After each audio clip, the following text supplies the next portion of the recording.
Joining us live is the Qantas CEO Alan Joyce. Alan, good to see you. Thanks for your time this morning. So it has been a big announcement. Do you have feelings in your stomach today that are threatening to give way to dance moves?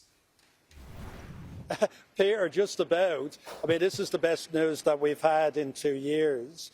The fact that we've gone through some of the darkest times in Qantas's history. But it's great news for our people. We'll have all 22,000 people back with the ability to work in early December. We're starting getting the A380s back in the country, bringing forward the delivery of new 787s and starting a range of new markets earlier than we had actually planned. So it's great bringing Australians home and allowed Australians to get out and have that holiday they deserve after being locked down for such a long period of time. OK, the question I've had for a while now, Alan, is what does a traveller overseas do if they have a flight home that's booked and paid for, but they test positive, a day or two before they're due to flight, and then they're no longer allowed to fly? What happens then? Do they have to wait until they get a negative test and stay in a hotel or something? They do. So they do, Peter, and we're going to have an insurance policies for people to actually insure for that. So if there is a COVID positive test and you need to stay in a hotel in order to get back, we think the potential likelihood of that gets lower and lower as more and more people get vaccinated, but that will be a requirement of a negative test before getting back into the country. We've done a range of repatriation flights, nearly 200 of them, and there's been a very small amount of people that have tested positive before they go onto those flights, and we do expect that to continue in the future, and people will be protected with insurance. Right, so that is a small cost, would it be, that will be included in the ticket, insurance cost, I mean? Yeah, so people can select on our website an insurance policy from our insurance provider that will cover those COVID costs. And what we're going to do as well, Peter, is we give people complete flexibility.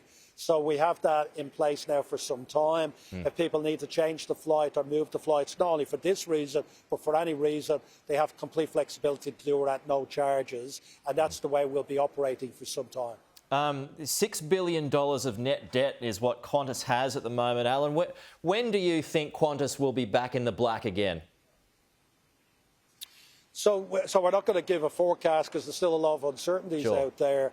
But what's very clear, Peter, is that we are making all of the right decisions to get the business back into the range of debt that we regard as acceptable. And you're right, we've built up a lot of debt over the last couple of years. We're still only one of 7 airlines in the world that's investment grade.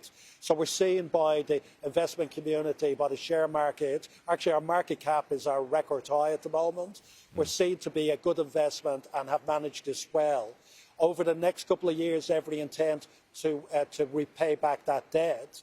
And we've just sold here in Mascot surplus land for a massive $800 million, which will pay down that debt. And in the early new year, we have such confidence that we're going to look at ordering aircraft to replace our domestic fleet, maybe the biggest order of aircraft in Australian history. And we're looking at Project Sunrise in the new year for aircraft to fly directly from Sydney and Melbourne to New York and London. So we're very confident about our future. We think we've done the hard yards to get us well positioned for that future. And now it's a matter of the borders opening up so we can take advantage of everything that's taken place in the last 2 years. Is it true that you're considering 737 MAX aircraft, which would cause some hesitation, I would think, for some passengers? So we are going through a competition with the 737 MAX, the Airbus equivalent and the Embraer equivalent. But I have to say, Boeing has done a phenomenal job since the issues that have occurred with the MAX in actually fixing all the issues. And it's the most scrutinised aircraft now in the world. All of the regulators have gone through what's needed to get that aircraft back in the air. And of course, our competitors here have already ordered the MAX. So Virgin have the MAX coming in the next few years. Bonza, the airline that's starting next year, will be bringing the MAX into this country. So the regulator here will look at it with a fine-tooth comb to make sure that they're comfortable with it. And of course, Qantas has an unbelievable standard. We would only take that aircraft if we're absolutely sure it's one of the safest, if not the safest aircraft in the world. Final one on you personally, Alan. I mean, we're not through it yet. You've still got a ways to go, but you've steered the airline through another crisis, how long are you going to stick around for? I mean that in a nice way. Thanks, Peter. Yeah, no, my plan. I committed when we raised equity last year that I'll be here for the recovery plan at least, which is to 2023. And I'll honour that commitment to get the airline back in the air, our people back to work, get the airline back to the profitability that we think we need, and make those investments that we've outlined. I've made that commitment and I'll honour that commitment. I've been in the job a long time, and at some stage I'll hand over the baton to some unbelievably capable people at the next level. So Qantas is well positioned for the future with an unbelievably strong management team. Good stuff. Well, great news today, Alan, and appreciate your time. I know you're a busy man, Thanks, but Peter. appreciate your time this morning. We'll talk to you again soon. Thanks, Peter. Appreciate it.